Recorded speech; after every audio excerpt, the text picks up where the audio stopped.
Hello मेरे प्यारे दोस्तों, कैसे हैं आप सभी। उम्मीद करते हैं कि सभी लोग ठीक ही होंगे। तो दोस्तों, यहाँ पर आप लोग देख सकते हैं फर्स्ट टर्मिनल एग्जामिनेशन 2023 से 24। जो भी विद्यार्थी का फर्स्ट टर्मिनल एग्जाम पढ़ रहा है, जो देने जा रहे हैं, उन सभी विद्यार्थी को ये वीडियो जो है काफ़ी द इम्पोर्टेंट होने वाला है, क्योंकि ये 100% जो है वायरल पेपर है। और ये इसी प्रकार का सेम टू सेम यही क्वेश्चन आपके एग्जाम में सेंटअप, जब भी आपका फर्स्ट टर्मिनल एग्जाम पढ़ रहा है तो ये क्वेश्चन पेपर आपके रहेंगे साइंस के। तो आप लोग देख रहे हैं क्लास 10th का साइंस का है, और इसमें क्वेश्चन का संख्या रहेगा पूर्णांक, यानी कि 80 क्वेश्चन रहेंगे। साइंस में तो आप लोग जानते हैं कि प्रैक्टिकल होता है, तो 20 नंबर का प्रैक्टिकल हो गया और 80 नंबर का आपका क्वेश्चन रहेगा। तो चलिए हम लोग ऑब्जेक्टिव सब्जेक्टिव दोनों क्वेश्चन देखते हैं। और आप लोग नए हैं हमारे चैनल पर तो जल्दी से सब्सक्राइब कर लीजिएगा, क्योंकि सभी जितने भी आपका पेपर होने वाला है एग्जाम, तो सभी पेपर का यहाँ पर आपको करा दिया जाएगा। तो आप लोग जल्दी से लाइक कर दीजिए, सब्सक्राइब कर दीजिए और बेल वाला आइकन को प्रेस कर दीजिए। और इसका पीडीएफ कैसे लेना है वो मैं लास्ट में आपको बताऊंगा। और आप लोग तो जानते ही हैं कि आप लोग जाकर अपना स्कूल में रूटीन देख लीजिए कि आपका जो एग्ज़ाम है, फर्स्ट टर्मिनल एग्ज़ाम है, वो कब से होने वाला है। तो आप लोग जाकर आप लोग स्कूल में पता कर लीजिए, या फिर जो नोटिफिकेशन निकला है उसमें 20 तारीख को दिखा रहा है आपका exam centre first terminal exam. तो चलिए हम लोग जल्दी से क्वेश्चन की तरफ में चलते हैं। सेम टू सेम यही क्वेश्चन आपके एग्जाम में रहने वाला है। जो भी विद्यार्थी अगर क्वेश्चन के जवाब जानते होंगे तो कमेंट में अवश्य क्वेश्चन के जवाब दे देना है। तो चलिए हम लोग जल्दी से शुरुआत करते हैं। पहला नंबर देखिए, सभी क्वेश्चन जो है वो बहुत ही आसान क्वेश्चन यहाँ पर दिया गया है, क्योंकि देखिए मैंने आपको बताया था कि फर्स्ट टर्मिनल एग्जाम में मान लो आपका मैथ में 15 चैप्टर हैं, तो 15 चैप्टर में 1/3 यानी कि 1/3 भाग ही आपको इस एग्जाम में प्रश्न पत्र में क्वेश्चन रहेगा। यानी कि 15 गो चैप्टर है मैथ में, तो इसको 3 वर्गों में बांट दो, यानी कि 5 चैप्टर से ही आपको फर्स्ट टर्मिनल एग्जाम में रहेगा। ठीक है, तो उसी प्रकार से यहाँ पर आप लोग देख सकते हैं, यहाँ पर पहला चैप्टर से ही साइंस में पहला चैप्टर से ही बहुत सारा क्वेश्चन यहाँ पर आपको दे दिया गया है। ठीक है, तो चलिए यहाँ पर पहला नंबर प्रश्न यहाँ पर देख सकते हैं, दिया गया है कि किस दर्पण में दूर की वस्तु का प्रतिबिंब सदैव सीधा होता है। तो देखिए, किस दर्पण में दूर की वस्तु का प्रतिबिंब सदैव सीधा होता है। ऑप्शन दिया गया है केवल अवतल, बी में दिया गया है केवल उत्तल, सी में दिया गया है केवल समतल, और डी में दिया गया है या तो समतल या तो उत्तल। तो देखिए इसका सही जवाब हो जाएगा या तो समतल होगा, ठीक है, या फिर यहाँ पर उत्तल होगा। ठीक है, क्योंकि दोनों में सीधा प्रतिबिंब बनता है। मैंने आपको बताया समतल दर्पण में हमेशा वस्तु का प्रतिबिंब जो है काल्पनिक और सीधा बनता है, उत्तल में भी काल्पनिक सीधा प्रतिबिंब बनता है। इसीलिए हमारा ऑप्शन नंबर डी करेक्ट जवाब हो जाएगा। ठीक है, देखिए उत्तल दर्पण में वस्तु का जो प्रतिबिंब है वो छोटा बनता है, और समतल दर्पण में जैसा वस्तु मतलब मान लो इतना बड़ा वस्तु है तो प्रतिबिंब भी उतना ही बड़ा बनेगा, ना ही वस्तु से छोटा ना ही वस्तु से बड़ा, बराबर बनता है समतल दर्पण में, और उत्तल में वस्तु से छोटा प्रतिबिंब बनता है। तो आप लोग सभी क्वेश्चन को समझते चलिएगा।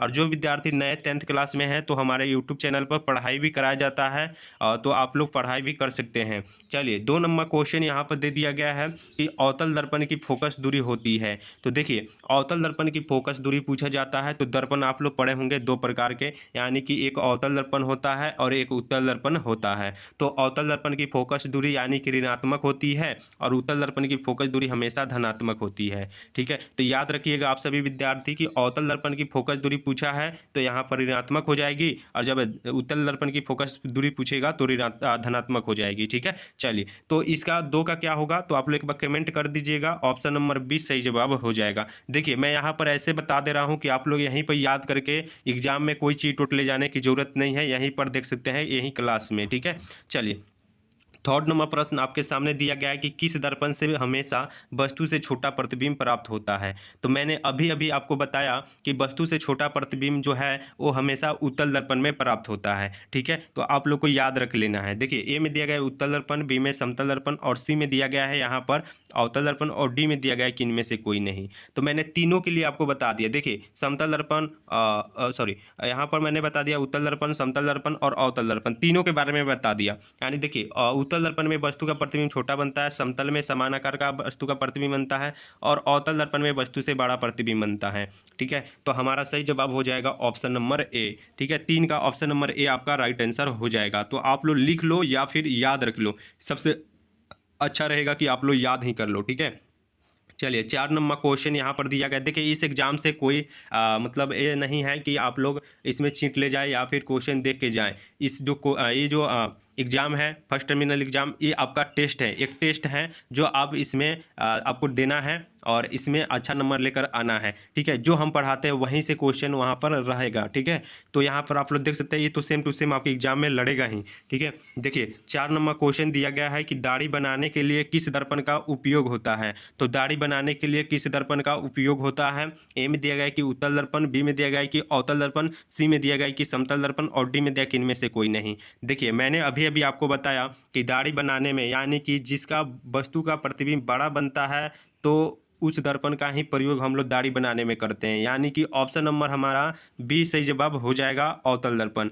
नेक्स्ट क्वेश्चन देखिए दिया गया है कि समतल दर्पण द्वारा बना प्रतिबिंब होता है। तो समतल दर्पण द्वारा बना प्रतिबिंब जो होता है वो कैसा होता है बाबू? तो समतल द्वारा बना प्रतिबिंब जो होता है वो काल्पनिक होता है। ठीक है, 5 का राइट आंसर हो जाएगा ऑप्शन नंबर बी, काल्पनिक और सीधा प्रतिबिंब बनता है और समतल दर्पण में। ठीक है, ऑप्शन नंबर बी। देखिए पहला चैप्टर से ही प्रकाश के परिवर्तन से ही कितना क्वेश्चन यहाँ पर दे दिया गया है, तो आप लोग बिल्कुल पढ़ के जाइएगा। हम सभी चीज़ पढ़ा दिए हैं तो आप लोग को पढ़ के जाना है और ये क्वेश्चन तो सेम टू सेम आपके एग्जाम में लड़ेगा क्योंकि ये वायरल पेपर है। यहाँ पर आप लोग देख सकते हैं 7 नंबर प्रश्न आपके सामने यहाँ पर दे दिया गया है कि कहाँ पर स्थित होने से वस्तु का प्रतिबिंब अवतल दर्पण के फोकस पर बनता है।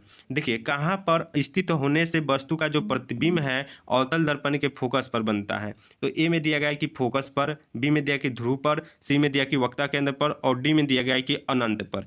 तो 7 का राइट आंसर बताइए कि क्या होगा। तो देखिए जब हम अवतल दर्पण में फोकस यानी कि अनंत पर हम रखेंगे किसी भी वस्तु को अनंत पर रखेंगे तो उसका जो प्रतिबिंब है वो फोकस पर बनता है। ठीक है, ऑप्शन नंबर आपका डी हमारा सही जवाब हो जाएगा। तो अभी तक आप लोग नए हैं तो जल्दी से एक बार लाइक कर दीजिए बाबू लोग और सब्सक्राइब कर दीजिए क्योंकि इसी प्रकार का हेल्पफुल वीडियो हम लेकर आते रहते हैं। चलिए 8 नंबर प्रश्न दिया गया है कि निम्नलिखित किस दर्पण द्वारा किसी वस्तु का प्रतिबिंब मिल सकता है, कि वास्तविक प्रतिबिंब मिल सकता है। तो वास्तविक प्रतिबिंब कहाँ किस में मिलता है? तो वास्तविक प्रतिबिंब आपको याद होना चाहिए कि वो अवतल दर्पण में मिलता है वास्तविक प्रतिबिंब। ठीक है, तो इसका सही जवाब हो जाएगा ऑप्शन नंबर हमारा बी करेक्ट जवाब हो जाएगा। ठीक है, चलिए नेक्स्ट क्वेश्चन यहाँ पर देख सकते हैं दिया गया है कि अवतल दर्पण की फोकस दूरी उसकी वक्ता त्रिज्या की डैश होती है। तो देखिए मैंने आपको कई क्वेश्चन न्यूमेरिकल आपको इसके लिए मैं बता दिया हूँ, इस जो क्वेश्चन है इस पर बता दिया हूँ। जैसे आपको याद ही होगा मैंने बताया था अगर किसी भी चीज़ अवतल दर्पण में किसी फोकस दूरी और उसकी वक्ता त्रिज्या के बारे में संबंध में बताया था F बराबर R/2, यानी कि फोकस दूरी वक्ता त्रिज्या की क्या होती है बाबू? आधी होती है। ठीक है, कितनी होती है? तो आधी होती है। ठीक है, फोकस दूरी वक्ता त्रिज्या की आधी होती है R/2। ठीक है, समझ में आ गया। ऑप्शन नंबर बी जो विद्यार्थी बता रहे हैं कमेंट उनका सही जवाब हो जाएगा। ठीक है, तो आप लोग जल्दी जल्दी से कमेंट कीजिए बाबू और दोस्तों में इतना शेयर कर देना है इस वीडियो को कि सभी आपका जो दोस्त हैं भाई बहन हैं उनके पास जाए तो उनका थोड़ा हेल्प हो जाए। ठीक है, चलिए 10 नंबर क्वेश्चन देखिए दिया गया है कि एक गोलीय दर्पण द्वारा बने प्रतिबिंब का आवर्धन अगर m ऋणात्मक है तो इसका अर्थ क्या है? तो देखिए अर्थ क्या है, चलिए तो दिया गया है ऑप्शन ए में कि वस्तु से छोटा है, बी में दिया गया है कि वस्तु से बड़ा है, सी में दिया कि सीधा है और डी में दिया कि उल्टा है। तो चलिए क्वेश्चन एक बार फिर से पढ़ते हैं हम। दिया गया है कि एक गोलीय दर्पण द्वारा बने प्रतिबिंब का आवर्धन अगर ऋणात्मक हो, मतलब ऋणात्मक हो। ठीक है, तो चलिए इसका अर्थ यह है कि प्रतिबिंब क्या होगा। तो इसका राइट आंसर क्या होगा? तो समझ में आ रहा है अगर आवर्धन ऋणात्मक हो गया तो ये आपको समझ में आ रहा है कि अवतल हो जाएगा, अवतल में ऋणात्मक होता है। ठीक है, तो ये जो वस्तु का प्रतिबिंब बनेगा वो बनेगा उल्टा। ठीक है, ऑप्शन डी हमारा सही जवाब होगा क्योंकि अवतल दर्पण का जो प्रतिबिंब है वो वास्तविक और उल्टा बनता है। ठीक है, याद होनी चाहिए आपको। चलिए 11 नंबर प्रश्न यहाँ पर देख सकते हैं कि किसी वाहन के पास से दृश्य दर्पण में किस दर्पण का उपयोग किया जाता है। तो देखिए किसी वाहन के पश्च से दृश्य यानी कि पीछे का दृश्य देखने के लिए किसका उपयोग किया जाता है। देखिए कितना शानदार क्वेश्चन यहाँ पर दिया गया है। तो इसका राइट आंसर हो जाएगा मतलब साइड मिरर के रूप में किसका प्रयोग किया जाता है? पश्च से दृश्य। ठीक है ना, यानी साइड मिरर के रूप में, तो हो जाएगा उत्तल दर्पण। ठीक है, सिंपली से ऑप्शन नंबर ए आप लोग को याद रख के जाना है, राइट आंसर हो जाएगा। चलिए 12 नंबर प्रश्न यहाँ पर देखिए कि गोलीय दर्पण के ध्रुव से फोकस तक की दूरी को क्या कहा जाता है। तो देखिए गोलीय दर्पण के ध्रुव से गोलीय दर्पण के ध्रुव, यहाँ पर देखिए ध्रुव बीच में हो गया, यहाँ पर हो गया फोकस, तो इसके बीच के जो दूरी है इसको क्या कहा जाएगा, तो इसके बीच की दूरी को हम लोग फोकस दूरी के नाम से जानते हैं। ध्रुव और फोकस के बीच की दूरी को हम लोग फोकस दूरी के नाम से जानते हैं। तो 12 का ऑप्शन नंबर हमारा बी करेक्ट जवाब हो जाएगा। ठीक है, चलिए 13 नंबर प्रश्न यहाँ पर आप लोग देखिएगा, दिया गया कि किसी दर्पण में आपतन कोण हमेशा किसके बराबर होता है। ठीक है, देखिए आपको आप लोग पढ़े ही होंगे। देखिए मैंने आपको बताया था प्रकाश के परिवर्तन में कि प्रकाश के परिवर्तन के 2 नियम होते हैं। ठीक है, एक होता है आपतन कोण बराबर परिवर्तन कोण के बराबर होता है। तो देखिए आपतन कोण हमेशा किसके बराबर होगा, तो परिवर्तन कोण के बराबर होगा। देखिए कितना सिंपल क्वेश्चन है, बस समझने की देरी है। Option number A right answer हो जाएगा। हमको नहीं लगता है कोई भी विद्यार्थी एक भी नंबर छोड़ के आएंगे एग्जाम में, और फाइनल एग्जाम में भी आपको इसी प्रकार से हेल्प किया जाएगा। तो वहाँ पर भी एक भी क्वेश्चन आपको छोड़ के नहीं आना है। इसी प्रकार से आप लोगों को बताया जाएगा, पढ़ाया जाएगा। तो हमारे चैनल से आप लोग ज्वाइन कर लीजिए, क्योंकि इसी प्रकार से आपको पढ़ाया जाता है। देखिए 16 नंबर प्रश्न दिया गया है कि गोलीय दर्पण की सभी दूरियां दर्पण के किस स्थान से मापी जाती है। तो देखिए क्वेश्चन इंपॉर्टेंट दिया गया है, सॉरी यहाँ पर 14 नंबर 9 भी देखना था हमको। देखिए दिया गया है कि 32 सेंटीमीटर त्रिज्या वाले उत्तल दर्पण की फोकस दूरी कितनी होगी। मतलब 32 सेंटीमीटर वक्रता त्रिज्या वाले उत्तल दर्पण की फोकस दूरी क्या होगी। तो आप लोग अभी अभी बताया था कि वक्रता त्रिज्या और फोकस दूरी में संबंध जो सूत्र है वो होता है F बराबर R/2, यानी कि आपका R कितना दिया गया, वक्रता त्रिज्या दिया गया है 32। ठीक है, तो F बराबर हो जाएगा 32/2, यानी कि F बराबर क्या आ गया बाबू, तो वो आ गया 16 सेंटीमीटर। ठीक है, 16 सेंटीमीटर। तो बताओ कहाँ पर हमारा आंसर दिया गया, किस ऑप्शन का होगा, तो हो जाएगा option number B. Option number B जो विद्यार्थी बता रहे हैं उनका सही जवाब हो जाएगा। चलिए 15 नंबर क्वेश्चन यहाँ पर आप लोग देखिए, दिया गया है कि ऐसा पदार्थ जिससे होकर आपतित प्रकाश का एक छोटा सा भाग ही पार कर पाता है कहलाता है। देखिए ऐसा पदार्थ जिससे होकर आपतित किरण का एक छोटा सा भाग ही आर पार करता है वो क्या कहलाता है। तो देखिए ए में देखिए पारभासी, बी में देखिए पारदर्शी, सी में देखिए अपारदर्शी और डी में देखिए इनमें से कोई नहीं। तो आपको मालूम ही होना चाहिए कि पारदर्शी में आर पार प्रकाश जा सकता है, आ सकता है। ठीक है, अपारदर्शी में ना ही प्रकाश जाएगा और ना ही प्रकाश आएगा, क्योंकि ये जो है वो अपारदर्शी में प्रकाश ना जाता है ना आता है। लेकिन जो पारभासी होता है ये धुंधला होता है, थोड़ा सा प्रकाश जाएगा और रह जाएगा, ये छोटा सा भाग इसमें चला जाएगा, यानी कि ऑप्शन नंबर ए हमारा करेक्ट जवाब हो जाएगा। ठीक है, चलिए 16 नंबर प्रश्न यहाँ पर आप लोग देखिएगा, सेम टू सेम एक पीटीओ का क्वेश्चन है और 100% यही जो है आपके एग्जाम में रहेगा। तो इसको आप लोग पूरा वीडियो को जरूर देखिएगा और एक लाइक पसंद आएगा तो जरूर कर दीजिएगा। ठीक है, चलिए 16 नंबर प्रश्न यहाँ पर आपके सामने दे दिया गया है कि गोलीय दर्पण की सभी दूरियां दर्पण के किस स्थान से मापी जाती है। तो गोलीय दर्पण की सभी दूरियां, मान लो यहाँ पर कोई दर्पण है, यहाँ पर कोई उत्तल ही दर्पण हमने ले लिया और यहाँ पर हो गया यहाँ पर ध्रुव, तो हमेशा ध्रुव से ही मापी जाती है। दर्पण की जो मतलब गोलीय दर्पण की सभी जो दूरी है वो कहाँ से मापी जाती है, तो ध्रुव से ही मापी जाती है। ऑप्शन नंबर हमारा बी सही जवाब हो जाएगा। ठीक है, चलिए नेक्स्ट क्वेश्चन यहाँ पर देखिए कि एक गोलीय दर्पण की फोकस दूरी 12.5 सेंटीमीटर है तो उसकी त्रिज्या होगी। ठीक है, तो देखिए यहाँ पर क्वेश्चन आपसे पूछा जा रहा है केवल फोकस दूरी और वक्रता त्रिज्या में संबंध से। तो इस जो क्वेश्चन का जो सूत्र है, इसका जो संबंध है, इस जो सूत्र है इसको याद रखिएगा आप लोग। आपको मालूम ही होगा जब फोकस दूरी दे दिया गया है, वक्रता त्रिज्या पूछा जा रहा है, तो आर बराबर क्या हो जाएगा, तो हो जाएगा 2f। ठीक है, 2f हो जाएगा, यानी कि यहाँ पर देखिएगा r बराबर 2 और f कितना दिया गया, तो 12.5 दिया गया है। तो अगर 12.5 में 2 से गुना करोगे तो कितना हो जाएगा, तो हो जाएगा देखिए 12.5 रुपया है और 12.5 रुपया में 2 बार गुना कर दोगे तो कितना हो जाएगा, तो 25 रुपया हो जाएगा हमारे पास। ठीक है, समझ में आ गया। चलिए इसका right answer option number C हो जाएगा। नेक्स्ट क्वेश्चन तरफ में चलते हैं।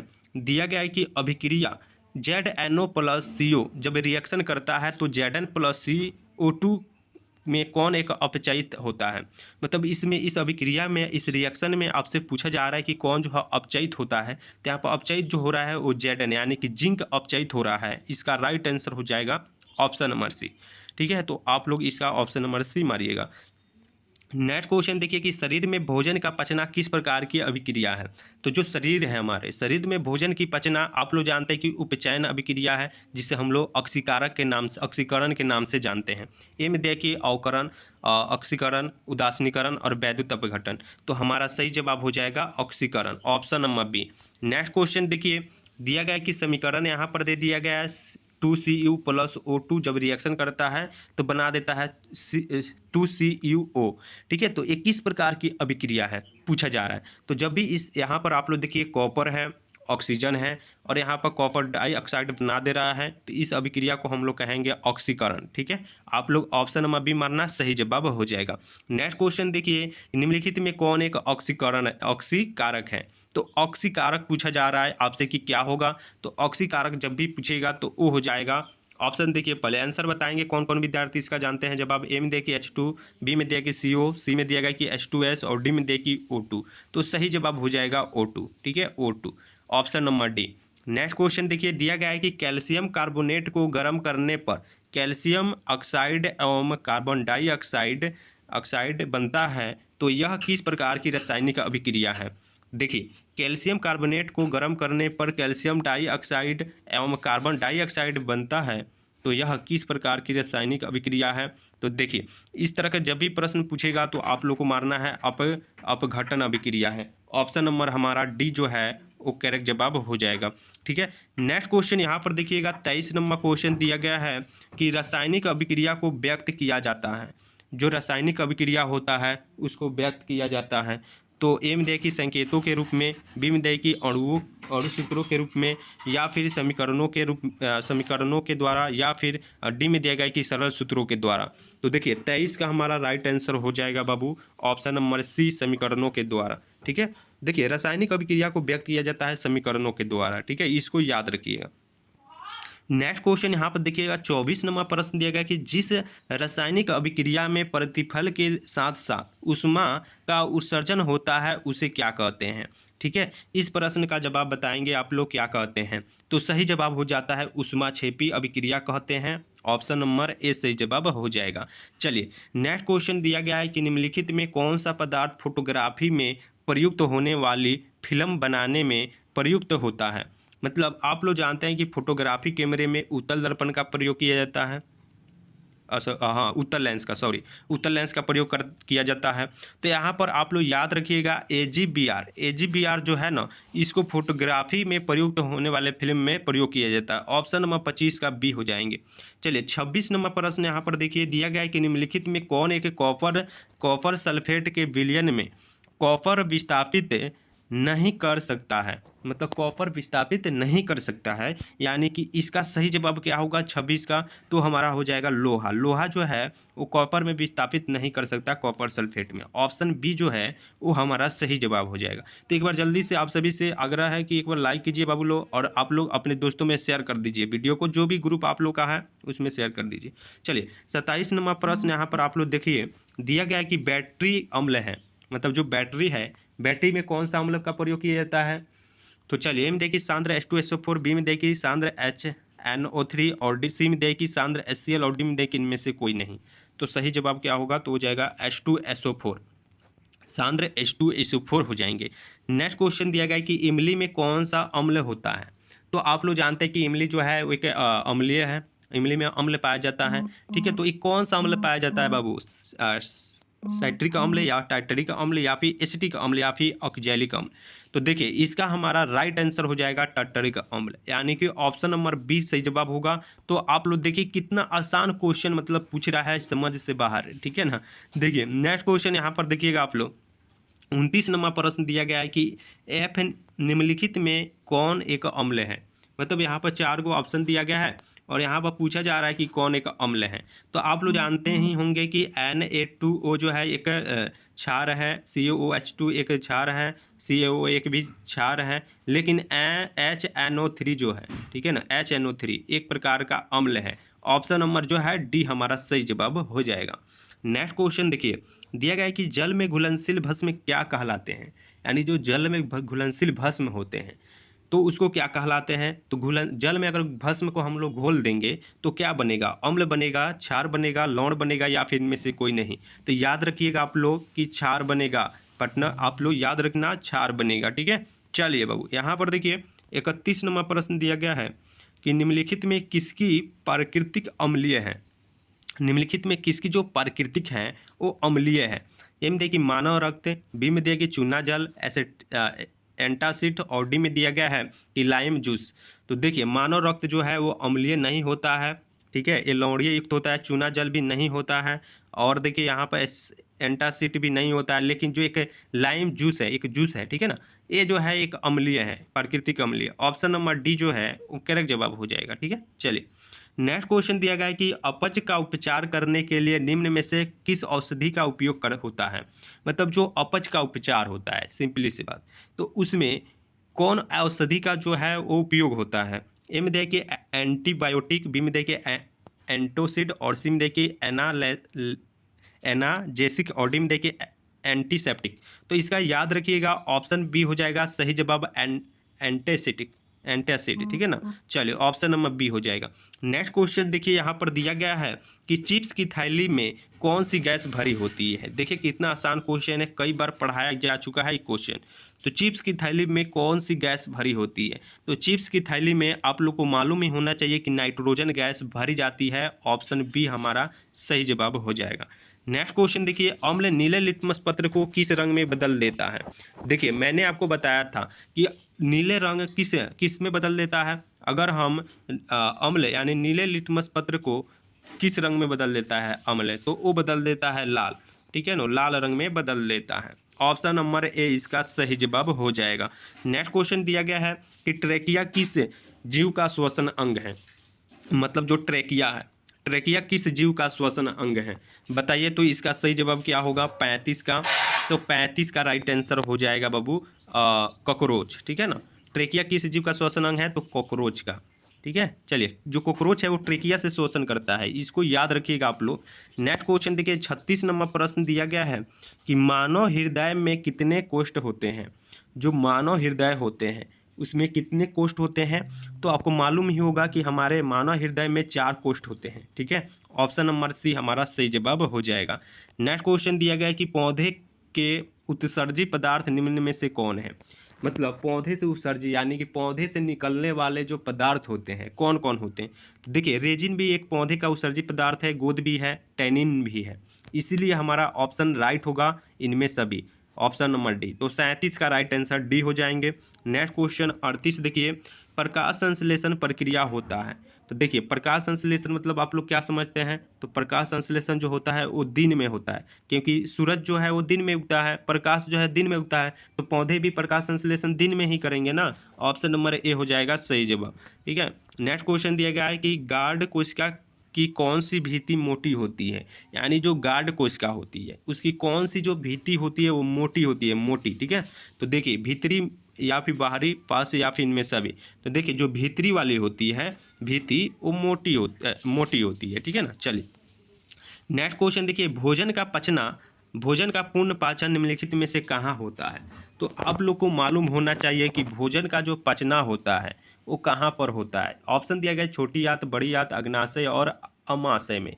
तो देखिए इसका सही जवाब हो जाता है छोटी आंत, ठीक है। छोटी आंत जो है उसमें भोजन का पूर्ण पाचन होता है, ठीक है, याद रखना है। नेक्स्ट क्वेश्चन दिया गया 41 नंबर की सजीव में पाए जाने वाला प्रक्रम को क्या कहते हैं? तो सजीव में पाए जाने वाले जो प्रक्रम होता है वो पोषण भी होता है, श्वसन भी होता है, जनन भी होता है, इसीलिए हमारा ऑप्शन डी हो जाएगा। क्योंकि एक सजीव यानी कि एक सजीव मतलब हो गया जिंदा, ठीक है ना। जैसे में हम लोग एक सजीव हैं तो हम लोग पोषण भी करते हैं, श्वसन भी करते हैं, जनन भी करते हैं। ऑप्शन डी हमारा सही जवाब हो जाएगा। चलिए नेक्स्ट क्वेश्चन दिया गया कि क्लोरोफिल वर्णक का रंग होता है। तो देखिए पेड़ पौधों में क्या होता है? तो क्लोरोफिल पाया जाता है, आप लोग भी जानते हैं। तो पेड़ पौधों का रंग कैसा होता है बाबू? तो हरा होता है ना, तो आप लोग हरा मरना सही जवाब हो जाएगा, ठीक है। चलिए नेक्स्ट क्वेश्चन दिया गया है कि आहार नाल का सबसे लंबा भाग होता है, यानी जो आहार नाल होता है तो आहार नाल का सबसे लंबा भाग होता है छोटी आंत या फिर बड़ी आंत छोटी आंत, ग्रासनी या फिर अग्नाशय। तो आपको मालूम ही होना चाहिए कि आहार नाल का सबसे जो लंबा भाग होता है वो होता है छोटी आंत, क्योंकि ये सबसे बड़ा होता है और भोजन का पूर्ण पाचन छोटी आंत में ही होता है। आप लोग 43 का बी मरना। तो जल्दी जल्दी से कमेंट नहीं कर रहे हैं आप लोग, थोड़ा कमेंट कीजिए, लाइक वाला बटन को थोड़ा प्रेस कीजिए। 44 नंबर प्रश्न दिया गया है कि क्रमांकुचक गति पाई जाती है। जो क्रमांकुचक गति होती है वो पाई जाती है कुलोन में, ग्रासनी में, छोटी आंत में या फिर अग्नाशय में। तो इसका सही जवाब याद रखना कि छोटी आंत में होती है, ऑप्शन सी हो जाएंगे। नेक्स्ट क्वेश्चन दिया गया है कि पीत रस कहाँ से स्रावित होता है, यानी जो पीत रस होता है वो कहाँ से स्रावित होता है, यकृत से, अग्नाशय से, छोटी आंत से या फिर इनमें से कोई नहीं। तो पीत रस जो होता है ना वो यकृत से स्रावित होता है, ऑप्शन नंबर ए हो जाएगा सही जवाब। ठीक है, नेक्स्ट क्वेश्चन देखिए, दिया गया कि मनुष्य में वृक्क एक तंत्र का भाग है, कौन संबंधित है। मतलब देखिए, आप लोग जानते हैं जो वृक्क होता है मनुष्य में वो एक उत्सर्जन का अंग होता है। ठीक है ना, उत्सर्जन, यानी कि ऑप्शन नंबर सी सही जवाब हो जाएगा। तो आप लोग ऑप्शन सी मारना। चलिए 47 नंबर प्रश्न यहाँ पर देखिए, दिया गया है कि वायुमंडल में CO2 कितना प्रतिशत होता है। तो वायुमंडल में CO2 जो होता है वो कितना परसेंट होता है, ये तो सभी विद्यार्थी को मालूम होना चाहिए, क्योंकि दूसरा तीसरा से आप लोग पढ़ते आ रहे हैं। तो वो होता है 0.03%, ऑप्शन नंबर बी हो जाएगा सही जवाब। ठीक है, नेक्स्ट क्वेश्चन दिया गया है कि वृक्क की संरचनात्मक और क्रियात्मक इकाई को क्या कहते हैं। तो वृक्क के क्रियात्मक, संरचनात्मक और क्रियात्मक इकाई को हम लोग कहते हैं नेफ्रॉन। क्या कहते हैं, तो नेफ्रॉन के नाम से हम लोग जानते हैं। ठीक है, तो 48 का PDF बनाने में इधर जो है ना वो कट गया है, तो नेफ्रॉन हो जाएगा। और आप लोग का 48 ही जो क्वेश्चन है ना वो आपको बनाने होंगे। ठीक है, 48 ही क्वेश्चन इसमें दिया गया है, 48 में आपको 40 ही क्वेश्चन का आंसर देना होगा। ठीक है, और 40 नंबर का सब्जेक्टिव क्वेश्चन रहेगा। तो सब्जेक्टिव क्वेश्चन हम नेक्स्ट वीडियो में लेकर आएंगे। यहाँ पर आप लोग देख सकते हैं सब्जेक्टिव क्वेश्चन यहाँ पर आपके सामने दिख रहा होगा, खंड ब गैर वस्तुनिष्ठ प्रश्न। तो इसको हम लोग लेकर आएंगे नेक्स्ट वीडियो में। ठीक है, इस प्रकार से क्वेश्चन आप लोग देख सकते हैं, रसायन शास्त्र से यहाँ पर इस प्रकार से क्वेश्चन दिया गया है। तो नेक्स्ट वीडियो में आपको रहेगा सब्जेक्टिव प्रश्न, क्योंकि यहाँ पर इस वीडियो में ऑब्जेक्टिव ही केवल रहने देते हैं। और नेक्स्ट वीडियो में हम क्वेश्चन लेकर आएंगे इसका आंसर के साथ में। ठीक है, मतलब ये जो प्रश्न है इसका आंसर के साथ में भी बनाकर लाएंगे और आपको PDF भी दिया जाएगा। तो जल्दी से, अभी तक मेरे टेलीग्राम में नहीं जुड़े हैं, लिंक डिस्क्रिप्शन में है, या फिर व्हाट्सएप ग्रुप में नहीं जुड़े हैं तो जल्दी से जाकर जुड़ जाइए, क्योंकि एक बार अगर आप लोग जुड़ जाएंगे वहाँ पर तो आपको तो पढ़ाई तो कराया जाएगा, क्यूज भी कराया जाता है टेलीग्राम पर, और आपको बहुत सारे हेल्प भी कराए जाएंगे वहाँ पर, फ्री में नोट्स दिया जाता है। ठीक है, तो इससे अलावा आपको क्या चाहिए बताइए। चलिए ठीक है, मिलता है नेक्स्ट वीडियो में, अपना ख्याल रखिएगा।